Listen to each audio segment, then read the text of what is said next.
Dahil Eid ngayon guys, ay naisipan kong lumabas at ipasyal si Amira. Ayan pala, nagre-ready na kami para lumabas dahil nga is maglalakad lang kami ni Amira papunta ng park para exercise na rin.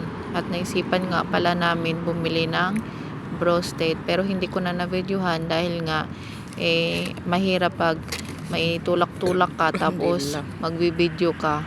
So hindi ko na na-videohan guys. So ayan, nandito na kami sa park. Kumakain na kami ng broasted. Ayan pala yung broasted dito guys. Yung tinatawag na broasted is chicken at saka meron siyang french fries.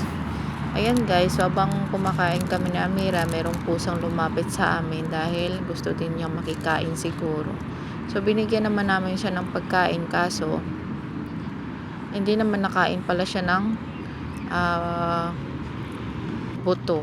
Charot. So ayun guys, habang kumakain kami, nagvi-video ako, fries. Kain tayo guys. Ayan. Ayan yung ano nila dyan guys. Dahil nga hindi ako kumain maghapon, nagatas lang ako. So binuhos ko na yung gutom ko dyan sa broasted. Dahil nga ay nagbabawas nga pala ako ng timbang. Dahil nga guys, nahihirapan ako sa katawan ko. Charot. Pero hindi naman ako sobrang taba. Sakto lang. Parang chubby. Pero hindi ko pa rin kaya guys yung sobrang ganito yung katawan ko. Kaya hindi ako kumakain muna ngayon ng kanin. Gatas lang. Nagbabawas ako ng timbang ko. Ayan guys, habang nagaano kami ni Amira is si Amira ayaw niyang pumunta doon sa palaruan kasi gusto niya kasama ko dahil nga nahihiya siya sa ibang bata. Ayaw niyang makipaghalubilo sa ibang bata dahil nga hindi siya sanay.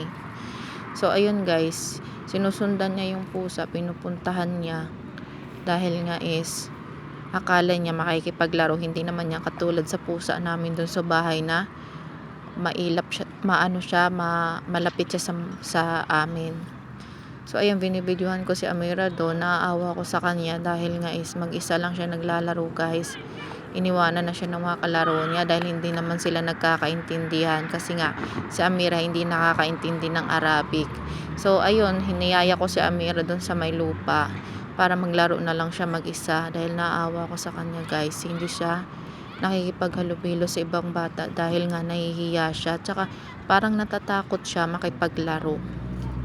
Kaya ayan, hinahayaan ko lang siya maglaro mag-isa dahil nga na-enjoy niya pag siya lang talaga mag-isa. Ayaw niya makipaglaro kahit kanino.